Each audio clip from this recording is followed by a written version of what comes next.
बेटा हमने स्टार्ट किया था कल इलेक्ट्रोमैग्नेटिक इंडक्शन। क्या होता है electromagnetic induction? It is the production of current, production of electromotive force EMF with the help of magnetic field. जब भी हमने ये दो लॉज यहाँ पढ़े, जब भी मैग्नेटिक फ्लक्स जो कि किसी कॉइल के साथ लिंक हो रहा है, जब वो मैग्नेटिक फ्लक्स चेंज होगा तो फ्लक्स के चेंज होने से इंड्यूस्ड ईएमएफ सेटअप हो जाएगी, और ये तब तक रहेगी जब तक फ्लक्स चेंज हो रहा है। ठीक है, मतलब अगर मैं एक कोई कॉइल ले लूं, रिंग ले लूं जिसमें एक गैल्वेनोमीटर अटैच है और यहाँ एक मैग्नेट रख दूं, तो बेटा सिंपली मैग्नेट के रखने से इसमें करंट फ्लो नहीं करती है। हमें क्या करना पड़ेगा, इस मैग्नेट को मूव करना पड़ेगा टुवर्ड्स द कॉइल या अवे फ्रॉम द कॉइल। जब मैग्नेट को टुवर्ड्स द कॉइल या away from the coil move करते हैं तो उससे अच्छा ऐसा भी कर सकते हैं हम, मैग्नेट को स्टेशनरी रहने दें और इस कॉइल को मूव करें इधर या उधर। मतलब there should be relative motion, दोनों के बीच में डिस्टेंस चेंज होना चाहिए। ऐसा भी नहीं होना चाहिए कि मैग्नेट और कॉइल दोनों सेम डायरेक्शन में सेम स्पीड से चल रहे हैं, तब भी इंड्यूस ईएमएफ नहीं होगा। तो there should be relative motion, there should be relative motion between the magnet and the coil for the production of induced EMF. Induced EMF produce तभी होगी जब रिलेटिव मोशन होगा। रिलेटिव मोशन का ये मतलब है दोनों के बीच में डिस्टेंस चेंज होना चाहिए। अगर दोनों एक दूसरे से अपोजिट डायरेक्शन में एक दूसरे की तरफ मूव कर रहे हैं तब तो इंड्यूस ईएमएफ होगी, बट अगर दोनों सेम डायरेक्शन में मूव कर रहे हैं विद सेम स्पीड तो डिस्टेंस चेंज नहीं होगा दोनों के बीच में, और जब दोनों के बीच में डिस्टेंस चेंज नहीं होगा तो करंट फ्लो नहीं करेगी। ये भी हमने देखा कि इंड्यूस ईएमएफ हमेशा अपने कॉज को अपोज करती है। तो अगर हम नॉर्थ पोल को ले जाते हैं टुवर्ड्स द कॉइल तो यहाँ भी नॉर्थ पोल डेवलप हो जाएगा जो इसके मोशन को अपोज करेगा। So whether we move magnet towards the coil or away from the coil, the motion of magnet is resisted, is opposed by the induced EMF या induced current। इसी को हमने क्या नाम दिया, इसी को लेंजेस लॉ बोला। और एक्चुअली लेंजेस लॉ है क्या, it is conservation of energy। Lenz's law जो है वो law of conservation of energy की ही एक स्टेटमेंट है इन EMI। ठीक है, तो फाइनल आउटकम क्या है बेटा, change in flux produces EMF।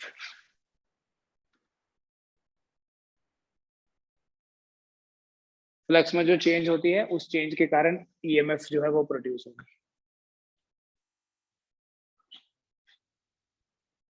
अब आज हम देखेंगे कि फ्लक्स को कैसे चेंज कर सकते हैं या EMF कैसे प्रोड्यूस कर सकते हैं। Will discuss the methods of producing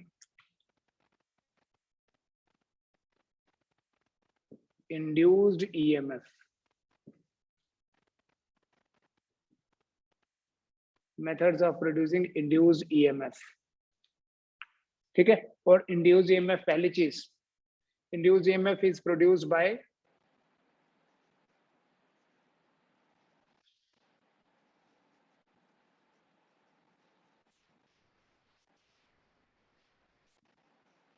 changing the magnetic flux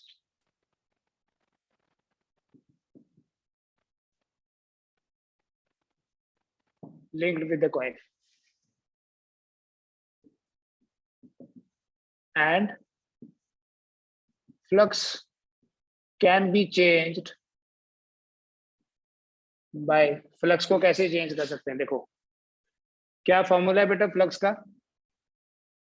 phi equals to B dot A। अगर B और A के बीच में एंगल थीटा है तो B A cos थीटा, ये कल देखा हमने। तो फ्लक्स कैसे चेंज होता है, flux can be changed by changing magnetic field intensity. Flux को कैसे चेंज कर सकते हैं, फ्लक्स को चेंज कर सकते हैं मैग्नेटिक फील्ड इंटेंसिटी को चेंज करके, या फ्लक्स को चेंज कर सकते हैं देखो बी को चेंज करके। दूसरा by changing area of the coil, coil के एरिया को चेंज करके। और तीसरा थीटा को चेंज करना, मतलब flux can be changed by changing orientation of the coil.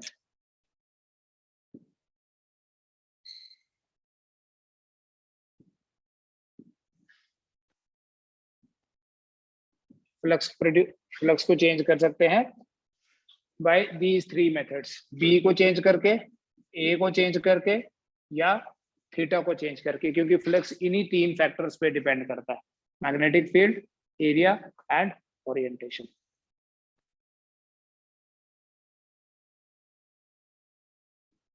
ठीक है, अब नेक्स्ट देखो मैग्नेटिक फील्ड को कैसे चेंज करना है, वो हमने देख लिया कल जब हम फेराडेज एक्सपेरिमेंट्स की बात करते हैं, तो वो हम मैग्नेट को टुवर्ड्स द कॉइल या अवे फ्रॉम द कॉइल लेके जाते हैं। तो जब मैग्नेट को कॉइल की तरफ ले जाएंगे मैग्नेटिक फील्ड बढ़ जाता है, जब डिस्टेंस बढ़ा देंगे मैग्नेटिक फील्ड कम हो जाएगा। तो मैग्नेटिक फील्ड कैसे चेंज होता है, रिलेटिव मोशन से। आज पहले हम बात करेंगे कि एरिया को कैसे चेंज करना है, और एरिया को चेंज करके जो ईएमएफ प्रोड्यूस होगी उसको हम कैसे एक्सप्रेस करेंगे। और फिर इसी चैप्टर में हम लास्ट में ओरिएंटेशन की बात करेंगे कि कैसे हम कॉइल को घुमा के इंड्यूस ईएमएफ प्रोड्यूस करते हैं, वही आपका एसी जनरेटर का प्रिंसिपल बन जाएगा। ठीक है, हमारा जो एसी जनरेटर है वो इसी तीसरे वाले मेथड पे बेस है।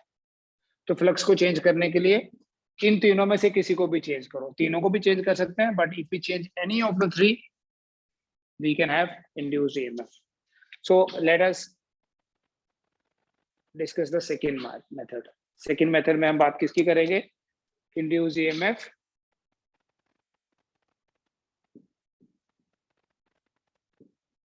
by changing orientation of the coil. Orientation नहीं, by changing area of the coil. ठीक है, फिर इस पे बेस्ड न्यूमेरिकल्स या कुछ ग्राफिकल क्वेश्चंस की बात करेंगे। Induce EMF bye changing area of the coil. Suppose हमारे पास कोई यूनिफॉर्म मैग्नेटिक फील्ड है और ये मैग्नेटिक फील्ड इनवर्ड डायरेक्टेड है।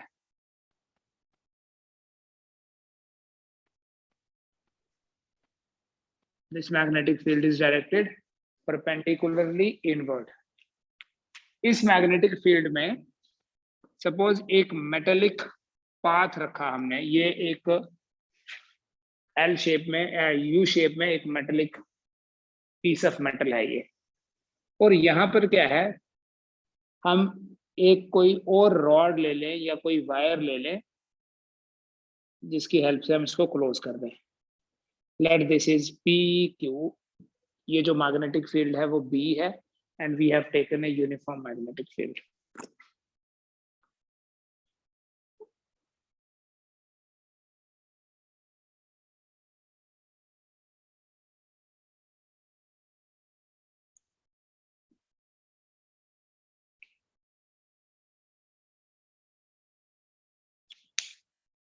ठीक है, मैग्नेटिक फील्ड यूनिफॉर्म है। सपोज करो हम इस कंडक्टर पी क्यू को उधर की तरफ वेलोसिटी देते हैं, कुछ मतलब मूव करते हैं, इसको स्लाइड करते हैं। ये कंडक्टिंग रेल्स है सपोज, और इसके साथ जैसे ये यहाँ अटैच करके एक मेटल का पीस अटैच कर दिया और इसको ऐसे स्लाइड लगे करने। पहले देखो P Q, let us say this is R and this is S.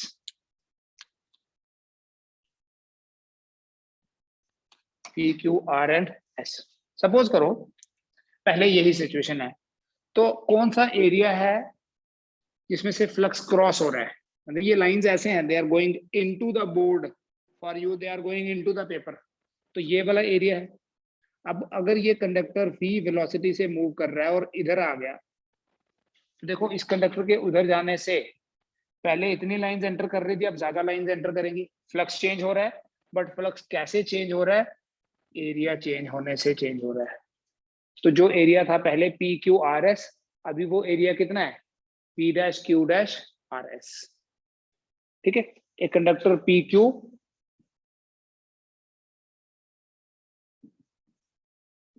is slided on conducting rails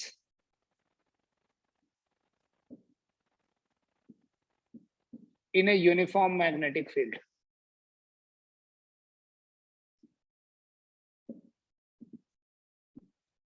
एक कंडक्टर है P Q which is slided on conducting rails in a uniform magnetic field.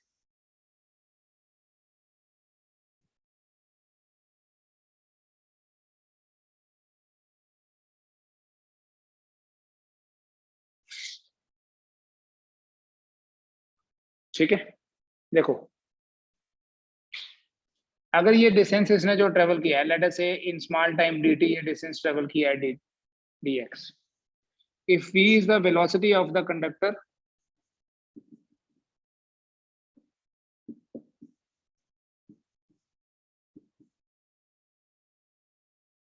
then v will be equal to dx by dt. ठीक है, what is dx? In small time dt, the conductor has moved from pq to p dash q dash, so it has slided by a distance dx, and for that the time taken is t dt. तो v equal to dx by dt. अब देखो बेटा, according to Faraday's law, जो induced EMF होगी, the induced EMF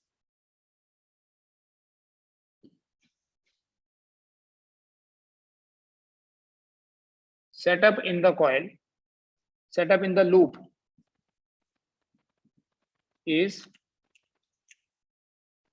E equals to d phi by dt. बेटा यहाँ orientation तो change हो ही नहीं रही, we can assume the angle to be zero and directly लिख सकते हैं E equal to B into A. या अगर आप इस सिचुएशन के हिसाब से देखो, we have formula E equal to minus d phi by d T.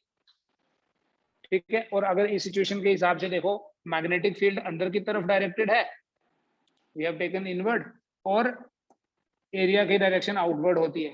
तो यहाँ आप लिख सकते हो cos 180, बट अदरवाइज जरूरत नहीं है, ये बनेगा फिर से वही cos 180 माइनस 1 होता है, so it will become d by dt of b into a.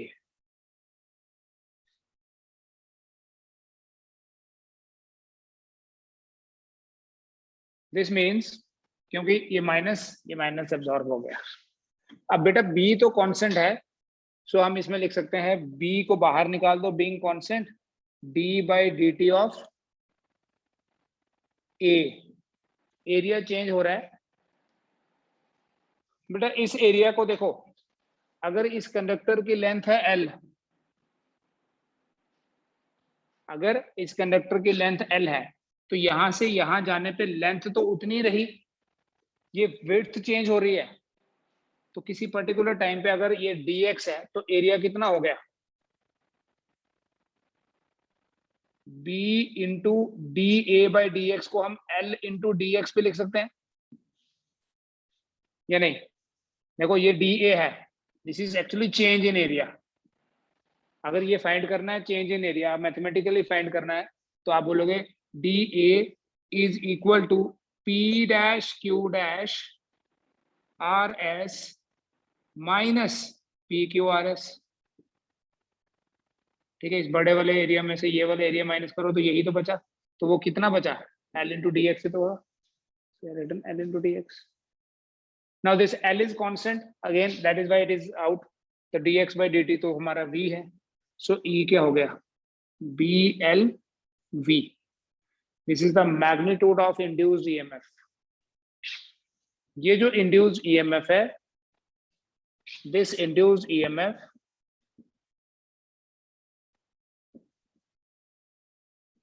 is produced due to motion of the conductor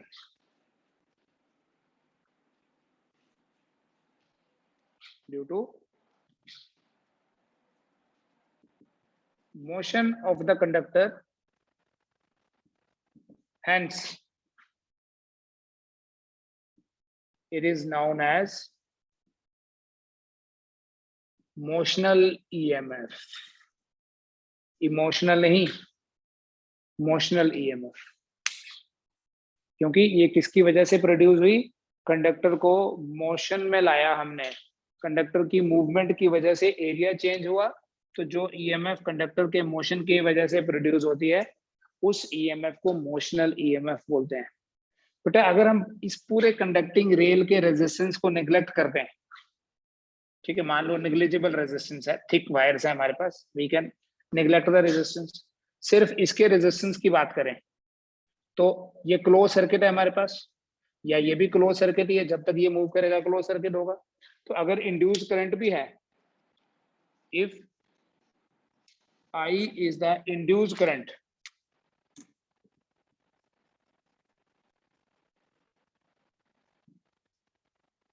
in the coil,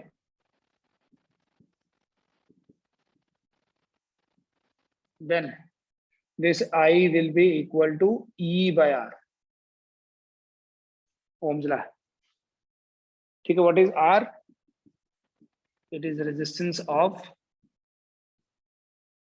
wire PQ, which means that I equals to BLV by R.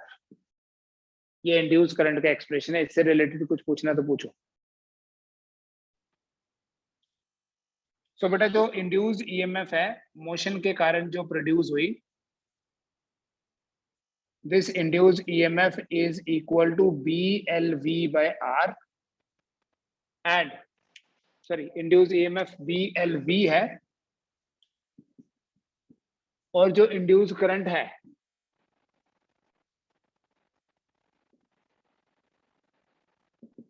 I, it is equal to BLV by R। अब बेटा सबसे important चीज समझना है, यहाँ magnitude तो आ गया, इस इंड्यूस करंट की या इस इंड्यूस EMF की डायरेक्शन कैसे पता चलेगी? डायरेक्शन ऑफ इंड्यूस EMF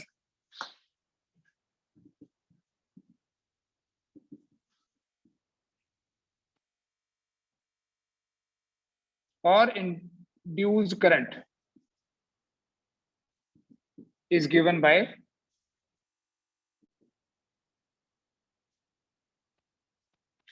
एक तो लेंज़ेस लॉ है ही है, लेंज़ेस लॉ, और एक और बताऊंगा अभी आज, Fleming's right hand rule.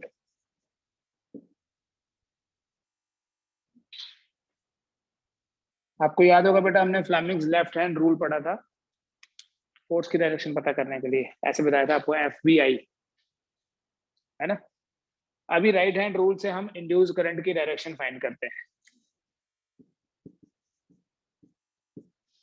Now what is this Fleming's right hand rule? Let us understand again, but उसके लिए मैं फिर से वही डायग्राम्स बना के आपको बताऊंगा।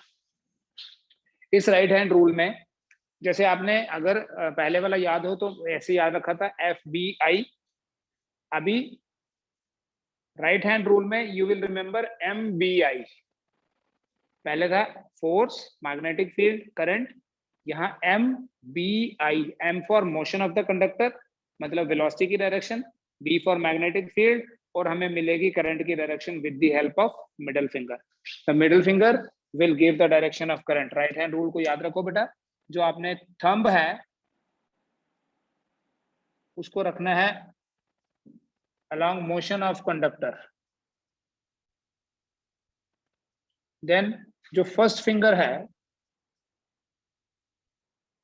फर्स्ट फिंगर को रखना है मैग्नेटिक फील्ड के अलोंग, और जो मिडिल फिंगर है, मिडिल फिंगर को रखना है, मिडिल फिंगर ऑटोमेटिकली आपको डायरेक्शन देगी इंड्यूस करंट की।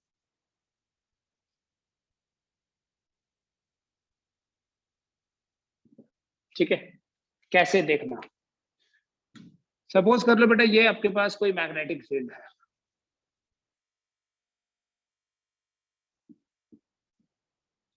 ठीक है। इस मैग्नेटिक फील्ड में यूनिफॉर्म मैग्नेटिक फील्ड है। इस मैग्नेटिक फील्ड में ये है एक कंडक्टिंग पाथ जिसमें पी क्यू एक स्लाइडेबल वायर है, ठीक। अगर बेटा मैं इस कंडक्टर को इधर ले जा रहा हूं तो एक चीज तो ऑब्वियस है कि कंडक्टर को उधर ले जाने से एरिया बढ़ रहा है, एरिया बढ़ेगा फ्लक्स बढ़ेगा, फ्लक्स बढ़ेगा तो करंट फ्लो करेगी, ईएमएफ होगी, और सर्किट क्लोज है इसलिए करंट भी होगी। But how will you see the direction? देखो, m means motion of the conductor, so you'll keep the thumb like along the motion of the conductor. First finger is inward क्योंकि magnetic field inward है, middle finger is going up, so current की direction q से p की तरफ होगी।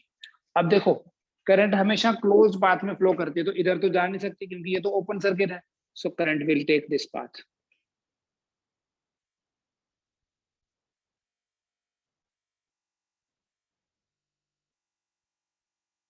And अगर आपके पास यहीं पे ले लेता हूं मैं मैग्नेटिक फील्ड, अगर मैं आउटवर्ड ले लूं, ठीक है, इस आउटवर्ड मैग्नेटिक फील्ड में you can make some more cases also. ये मेरे पास कंडक्टिंग रेल्स है और यहाँ आपके पास है एक conductor, again name it as P Q, और इधर की तरफ मूव कराते हैं। अभी देखो मोशन ऑफ द कंडक्टर बाहर की तरफ हो रहा है, sorry motion of the conductor इधर हो रहा है, मैग्नेटिक फील्ड बाहर की तरफ है, तो थंब कहाँ जा रहा है? दोनों चीजें मैंने इसमें इसका रिवर्स कर दिया, सॉरी लेफ्ट हैंड नहीं राइट हैंड से करना है। एम बी आई, तो मोशन उधर की तरफ हो रहा है, मैग्नेटिक फील्ड बाहर की तरफ है, so I will keep the first finger out, so thumb is, this middle finger is going up, तो middle finger is going up, मतलब इन दोनों में सेम डायरेक्शन कैसे आ गई? देखो करंट की सेम ही आनी चाहिए थी, क्योंकि मैंने दो चीजें रिवर्स कर दी, एक तो मैग्नेटिक फील्ड की डायरेक्शन रिवर्स कर दी। अगर मैं सिर्फ मैग्नेटिक फील्ड की डायरेक्शन ही रिवर्स करता, ठीक है, मोशन रिवर्स नहीं करता, मोशन इधर हो रहा था, यहां मैंने मोशन भी रिवर्स किया, सिर्फ मैग्नेटिक फील्ड ही रिवर्स करता तो करंट की डायरेक्शन रिवर्स हो जाती। मैंने क्या किया, मैग्नेटिक फील्ड को आउटवर्ड लाया और कंडक्टर को इधर मूव किया है। आप खुद करके देखो, अगर मैग्नेटिक फील्ड बाहर की तरफ है और कंडक्टर को उधर ही मूव करूं तो this finger will go down, तब करंट की डायरेक्शन। अब यहां पर भी करंट की डायरेक्शन एंटी क्लॉकवाइज है, यहां भी करंट की डायरेक्शन जो है वो एंटी क्लॉकवाइज ही है, राइट। अगर मैं एक ही चीज को चेंज करूं, let me change only the direction of magnetic field या डायरेक्शन ऑफ मोशन कर लेता हूं। ये कंडक्टिंग रेल्स हैं और इन कंडक्टिंग रेल्स को हमने रखा है किसी यूनिफॉर्म मैग्नेटिक फील्ड में जो इनवर्ड डायरेक्टेड है।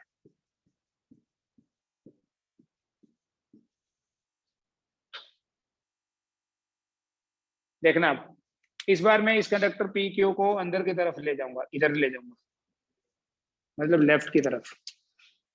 मैग्नेटिक फील्ड इनवर्ड है, first finger inward, motion of the conductor, so middle finger is going down, so this will be the direction of current.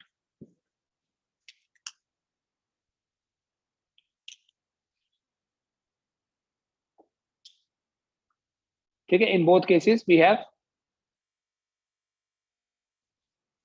same direction of current, यहाँ different होगी क्योंकि मैंने एक ही parameter change किया और वो है डायरेक्शन ऑफ मोशन।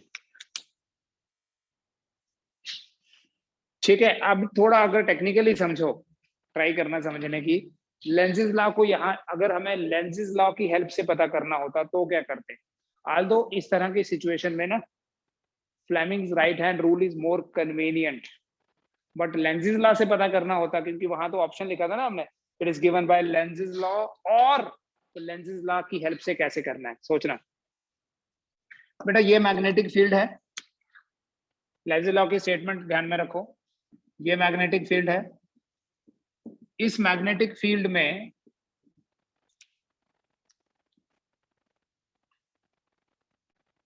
ये एक कंडक्टर है जो इधर की तरफ मूव कर रहा है, तो कंडक्टर के इधर मूव करने से एरिया बढ़ रहा है कि कम हो रहा है? एरिया बढ़ रहा है ना। पहले इतना सा एरिया, थोड़ी देर बाद इतना हो जाएगा, फिर और बड़ा हो जाएगा। अब एरिया अगर बढ़ रहा है तो फ्लक्स बढ़ रहा है, फ्लक्स बढ़ेगा तो करंट फ्लो करेगी। वो करंट की डायरेक्शन ऐसी होगी कि अपने कॉज को हमेशा अपोज करेगी। मतलब अगर देखो, जब ये कंडक्टर इधर जा रहा है तो कौन सा मैग्नेटिक फील्ड बढ़ रहा है? इनवर्ड डायरेक्टेड है। अब जो चीज अंदर की तरफ डायरेक्टेड है और वो बढ़ रही है, उसको अपोज कैसे करें? कोई ऐसा मैग्नेटिक फील्ड क्रिएट होना चाहिए जो बाहर की तरफ डायरेक्टेड हो। देखो इसमें करंट एस्टेब्लिश हो जाएगी। दो ही ऑप्शन है, या तो करंट क्लॉकवाइज हो सकती है या करंट एंटी क्लॉकवाइज हो सकती है। अब मान लो ये एक वायर है जिसमें ये एक लूप है जिसमें करंट ऐसे फ्लो कर रही है, सपोज। इसका भी तो मैग्नेटिक फील्ड होगा। करंट का मैग्नेटिक फील्ड होता है, आपको याद होगा, मैंने आपको बताया था, स्क्रू को लगा लो, अगर आप क्लॉकवाइज घुमाओगे तो इनवर्ड और एंटी क्लॉकवाइज घुमाओगे तो आउटवर्ड। आपने इस तरह की सिचुएशन में जब लेंजिस लॉ लगाना है, ध्यान से सुनना, तो आपका जो इंड्यूस करंट के कारण मैग्नेटिक फील्ड प्रोड्यूस होगा वो इस ओरिजिनल मैग्नेटिक फील्ड को अपोज करना चाहिए। The same thing was happening when we moved the magnet. चाहे हम मैग्नेट को टुवर्ड्स द कॉइल लेके जाएं या अवे फ्रॉम द कॉइल लेके जाएं, मोशन ऑफ द मैग्नेट जो है दैट इज ऑलवेज अपोज्ड। तो यहां पर भी बेटा सेम ही सिचुएशन है। मोशन ऑफ, यहां मैग्नेटिक फील्ड में जो इंक्रीज हो रहा है that should be opposed by the induce current. तो इस इनवर्ड डायरेक्टेड मैग्नेटिक फील्ड को अपोज करने के लिए जो इंड्यूस करंट होगी वो एंटी क्लॉकवाइज फ्लो करेगी। क्योंकि बेटा अगर करंट एंटी क्लॉकवाइज होगी तो उसका मैग्नेटिक फील्ड आउटवर्ड होगा और वो उसे अपोज करेगा किसको? जो अंदर की तरफ डायरेक्टेड है और बढ़ रहा है। कोई चीज अगर बढ़ रही है उसे अपोज कैसे कर सकते हैं? कम करके। और अगर कोई चीज कम हो रही है, देखो सेम सेम चीज है, हाँ दोबारा देखना, मैग्नेटिक फील्ड इनवर्ड डायरेक्टेड है बट हम कंडक्टर को मूव कर रहे हैं लाइक दिस, ऐसे मूव कर रहे हैं। अब एरिया कम हो रहा है, ठीक है। मैग्नेटिक फील्ड कौन सा वाला मैग्नेटिक फील्ड है? इनवर्ड डायरेक्टेड है और वो कम हो रहा है। तो जो चीज कम हो रही है उसको कैसे अपोज करेंगे? बढ़ा के। तो इसका मतलब इंड्यूस करंट का मैग्नेटिक फील्ड भी अंदर की तरफ डायरेक्टेड होना चाहिए। तो वो तभी होगा अगर करंट क्लॉकवाइज है। तो इसको दोबारा से सुनना जो मैंने बोला है, चाहे मैग्नेटिक फील्ड बढ़ रहा है चाहे कम हो रहा है, उसको अपोज ही करना है। किसने? इंड्यूस करंट के मैग्नेटिक फील्ड ने। इंड्यूस ईएमएफ या इंड्यूस करंट हमेशा अपने कॉज को अपोज करती है। तो जब इनवर्ड डायरेक्टेड मैग्नेटिक फील्ड बढ़ रहा है तो इंड्यूस मैग्नेटिक फील्ड आउटवर्ड होगा, और जब इनवर्ड डायरेक्टेड मैग्नेटिक फील्ड कम हो रहा है तो इंड्यूस मैग्नेटिक फील्ड भी इनवर्ड ही होगा, उसको कम नहीं होने देगा। कोई और केस लेके रिपीट करता हूं। Suppose we have a magnetic field जो आउटवर्ड डायरेक्टेड है और इस मैग्नेटिक फील्ड में ये कंडक्टिंग रेल्स हैं और ये एक मेटल है, मेटल की वायर है जिसको राइट की तरफ हम लेके जा रहे हैं, ठीक है। कौन सा मैग्नेटिक फील्ड है? मैग्नेटिक फील्ड की डायरेक्शन कैसी है?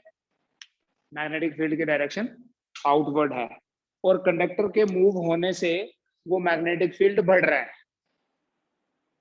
है ना, क्योंकि यहाँ पर इतनी लाइंस एंटर करी, यहाँ और ज्यादा लाइंस, यहाँ और ज्यादा लाइंस। तो इंड्यूस करंट जो होगी उसका मैग्नेटिक फील्ड इनवर्ड होना चाहिए। तभी तो इस आउटवर्ड डायरेक्टेड मैग्नेटिक फील्ड को, दो चीजें हैं, एक तो आउटवर्ड डायरेक्टेड है और दूसरा इंक्रीजिंग है। तो इंड्यूस मैग्नेटिक फील्ड कैसा होना चाहिए? इनवर्ड। वो दोनों काम कर देगा। लेंजिस लॉ में क्या चाहिए हमें? लेंजिस लॉ में हमें चाहिए कि इंड्यूस करंट हमेशा अपने कॉज को अपोज करेगी। तो कॉज क्या है? Increase in magnetic field. कौन सा वाला? इनवर्ड वाला, सॉरी आउटवर्ड वाला। तो इस करंट का जो मैग्नेटिक फील्ड होगा, सिंस इसने अपोज करना है तो वो क्लॉकवाइज करंट। अब क्लॉकवाइज का मैग्नेटिक फील्ड इनवर्ड होता है, वो आपको मैं पहले ही बता चुका हूं। आप किसी स्क्रू को, किसी भी कॉइल को, हमने मैग्नेटिक इफेक्ट ऑफ करंट में देखा, किसी भी क्लॉक, ये स्क्रू को क्लॉकवाइज घुमाते हैं तो मैग्नेटिक फील्ड इनवर्ड डायरेक्टेड होते हैं, तो ये याद है। तो जो आउटवर्ड डायरेक्टेड इंक्रीजिंग है उसको इनवर्ड मैग्नेटिक फील्ड अपोज करेगा, और जो आउटवर्ड डायरेक्टेड डिक्रीजिंग है उसको आउटवर्ड वाला ही अपोज करेगा, क्योंकि जो कम हो रहा है, जो चीज बढ़ रही है उसको कैसे अपोज करेंगे, कम करके, अपोजिट डायरेक्शन। और जो चीज कम हो रही है उसको कैसे अपोज करेंगे, सेम डायरेक्शन में, उसको बढ़ाएंगे। जो चीज बाहर आ रही है और कम हो रही है उसको अपोज करना है, मतलब कम नहीं होने देना है। और जो चीज बाहर की तरफ है लेकिन बढ़ रही है तो उसको अपोजिट डायरेक्शन में मैग्नेटिक फील्ड प्रोड्यूस करके ही अपोज कर सकते हैं। जो इंक्रीज है या डिक्रीज, जो इंड्यूस करंट होगी वो अपोज ही करेगी। अगर अभी भी नहीं आ रहा है दोबारा से देखिए, और फिर भी नहीं आता, we have an alternate is Fleming's right hand rule. ठीक है, इस पे बेस्ड क्वेश्चंस देखें, मैं बताता हूं आपको क्या करना है। देखें क्वेश्चन 6.4 क्या है। I'll just give you an idea कि फ्लक्स चेंज कैसे होता है। A rectangular wire loop of side 8 centimeter into 2 centimeter with a small cut is moving out of a uniform magnetic field of 0.3 Tesla directed normal to, मान लो ये कोई uniform magnetic field है, normal means perpendicular to the plane. एक rectangular loop है with a small cut, छोटा सा cut है उसमें, ये इस रेक्टेंगुलर लूप की लेंथ दी हुई है बेटा, इसी के बेसिस पे ग्राफ बनाना भी सिखा दूंगा। इसकी लेंथ दी हुई है 8 सेंटीमीटर और इसकी विड्थ दी हुई है 2 सेंटीमीटर। ठीक है, 0.3 टेस्ला जो है वो है मैग्नेटिक फील्ड।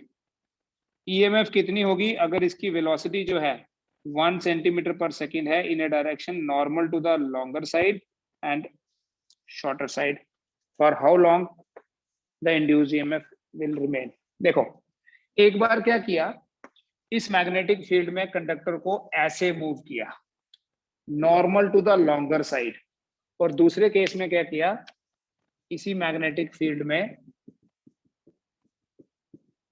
मैं हिंट दूंगा आपको करने का, यही लूप है लेकिन perpendicular to the shorter side move किया। आपको दो चीजें बतानी है, एक तो इंड्यूस्ड ईएमएफ कितना होगा इन ईच केस, और दूसरा कितनी देर के लिए वो ईएमएफ रहेगी। मैंने आपको एक चीज बताई थी, इंड्यूस्ड ईएमएफ तब तक ही रहती है जब तक फ्लक्स चेंज हो रहा है।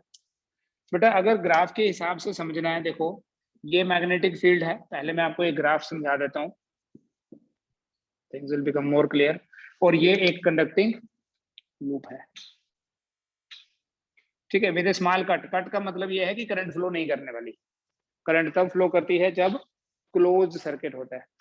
बेटा जब ये ऐसे समझना, जब ये इस मैग्नेटिक फील्ड में एंटर करा, मान लो मैग्नेटिक फील्ड यूनिफॉर्म है, मैं ऐसे बना रहा हूँ कि ये मैग्नेटिक फील्ड में एंटर करा, पहले बाहर था, मैग्नेटिक फील्ड में एंटर किया, फ्लक्स बढ़ने लगा, फ्लक्स बढ़ने लगा, और जब ये पूरी तरह से मैग्नेटिक फील्ड में आ गई, अब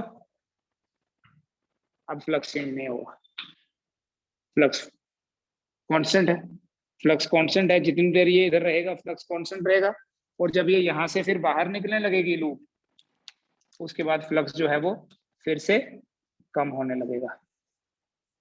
समझ में आया?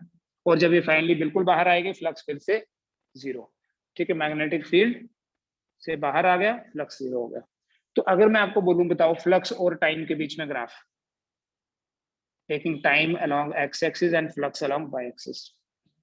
इनिशियली क्या था, जब ये मैग्नेटिक फील्ड से बाहर थी फ्लक्स जीरो था, फिर मैग्नेटिक फील्ड में एंटर किया, ऐसे फ्लक्स बढ़ा बढ़ा और फिर कांस्टेंट हो गया, जब तक ये यहाँ है ना तब तक कांस्टेंट ही है।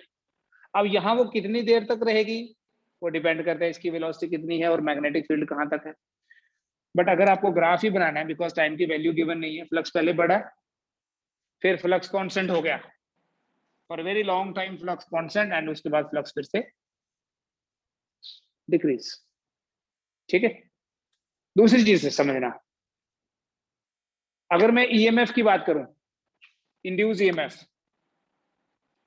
और आपको बोलूं बताओ इंड्यूस ईएमएफ और फ्लक्स टाइम के बीच में ग्राफ कैसा होगा? बेटा जब फ्लक्स बढ़ रहा है, ये डायग्राम, चलो ईएमएफ की बात बाद में करते हैं, अभी जगह नहीं मेरे पास। ये वाला समझ में आ गया? इसी को अगर आप ईएमएफ में कन्वर्ट करोगे ना, you know EMF is equal to minus d phi by d t, minus, तो d phi by d t, जैसे अगर ये टाइम तो इतना ही रहने दो, और अगर मैं ईएमएफ की बात करूं, फ्लक्स चेंज हो रहा है ना, लीनियर ग्राफ है, जैसे मैं बोलूं y is equal to 2x है, what is dy by dx? 2 होगा या नहीं होगा? अगर ग्राफ लीनियर है इसका मतलब पावर 1 होगी, y is directly proportional to t, तभी तो ऐसा आया। तो आपके पास जो ईएमएफ है that will be some negative value, क्योंकि माइनस है ना, जैसे ये -2 होता तो डिफरेंशिएशन क्या आनी थी, -2। उसके बाद इतनी देर के लिए ये ईएमएफ आ गई। उसके बाद क्या हुआ, जब तक फ्लक्स कांस्टेंट है, समझ में आ रही है, तो ईएमएफ 0। और उसके बाद क्या हुआ, फ्लक्स फिर कम होने लगा और ईएमएफ विल बी पॉजिटिव, क्योंकि इंड्यूस ईएमएफ हमेशा अपने कॉज को तो अपोज करती है। फ्लक्स बढ़ रहा है, ईएमएफ की नेगेटिव वैल्यू है हमारे पास, कुछ नेगेटिव वैल्यू, जैसे कल वाले न्यूमेरिकल में भी किया था। फिर फ्लक्स कांस्टेंट हो गया, क्योंकि जब तक ये कॉइल अंदर है फ्लक्स कांस्टेंट होगा, ईएमएफ नहीं होगी, 0। उसके बाद फ्लक्स फिर कम होने लगा तो ईएमएफ होगी पॉजिटिव। अगर डिक्रीजिंग फ्लक्स होगा तो ईएमएफ पॉजिटिव होती है, that is what Lenz's law is. So इस ग्राफ के कॉरस्पॉन्डिंग ये किसके बीच में ग्राफ है, फ्लक्स और टाइम के बीच में, ये ईएमएफ और टाइम के बीच में ग्राफ है। फिर coming back to the question again, जब तक ये यहां है ईएमएफ नहीं होगी, ठीक है, ये तो दूसरा पार्ट है ना क्वेश्चन का। अब जब ईएमएफ होगी इसका मतलब यह है कि अब ये मैग्नेटिक फील्ड से बाहर निकल रही है, तब होगी। यहां बेटा इसकी शायद कुछ वेलोसिटी दिया मैं 1 सेंटीमीटर पर सेकेंड। आप सोचो इस पूरे को बाहर निकलने में कितना टाइम लगेगा। ये मैग्नेट ये है ऐसे सेम सिचुएशन, यहां से बाहर निकलने लगा, कितना डिस्टेंस ट्रेवल करना है, 2 सेंटीमीटर ही तो ट्रेवल करना है। तो 1 सेंटीमीटर पर सेकेंड उसकी वेलोसिटी है अगर, तो बाहर निकलने में कितना टाइम लगेगा, 2 सेकेंड। 2 सेंटीमीटर ट्रेवल करना है with 1 centimetre per second, right. तो इस केस में जब perpendicular to the longer side है तब इंड्यूस ईएमएफ कितनी देर के लिए होगी, 2 सेकेंड के लिए। और जब ये ऐसे बाहर निकल रहा है, देखो वेलोसिटी वही है, ये बाहर निकला और निकला और निकला, भी पूरी तरह से नहीं आया, तो कितना ट्रेवल करना है, 8 सेंटीमीटर ट्रेवल करना है। तो जब वो perpendicular to the longer side है तो बाहर निकलने में 2 सेकेंड लगेंगे, और perpendicular to the shorter side है तो 8 सेकेंड लगेंगे। तो यहाँ ईएमएफ होगी फॉर 2 सेकेंड और यहाँ ईएमएफ होगी फॉर 8 सेकेंड। ठीक है, क्वेश्चन पढ़ लीजिए, अगर फिर भी नहीं आएगा तो मुझे बता देना, मैंने कॉन्सेप्ट तो बता दिया। ईएमएफ क्या है, ईएमएफ तो d5 BLV होगी ना, ईएमएफ मैग्नेटिक फील्ड गिवन है, लेंथ ये है, ठीक है, और वेलोसिटी 1 सेंटीमीटर पर सेकेंड है। दूसरे केस में लेंथ ये लेना, ये विच इज मूविंग आउट। पहले केस में देखो ना ये है, इट इज कमिंग आउट, दूसरे केस में ये है, तो ये लेंथ है, ऐसे बाहर आ रहा है। टाइम कितना लगेगा, अगर मैं इसको बोल दूं B और इसको बोल दूं L, तो इन फर्स्ट केस आपका जो इंड्यूस ईएमएफ होगा दैट विल बी, देखो ये भी डिस्टेंस है ये भी डिस्टेंस है, induce EMF will be BLV, सब कुछ गिवन है। और कितने टाइम के लिए रहेगा वो, time will be equal to जितनी भी वेलोसिटी दी है डिवाइडेड बाय विड्थ। और दूसरे केस में, सेकंड केस में इंड्यूस ईएमएफ E2 लिख लेता हूं, E1 लिख लेता हूं, ये T1, ये वाला कंडक्टर मूव कर रहा है ऐसे। सो ये वाला कंडक्टर मतलब लेंथ कितनी है इसकी, इसकी लेंथ B है, तो दूसरे केस में मैग्नेटिक फील्ड B ही है, लेंथ B, वेलोसिटी V ही है, और टाइम कितना लगेगा, V velocity divided by length, इतना ट्रेवल करना है। Just put the values, you will get your answers. ठीक है, बट अगर आपको कॉन्सेप्ट समझ में नहीं आया, you can ask again, after watching the video ask again.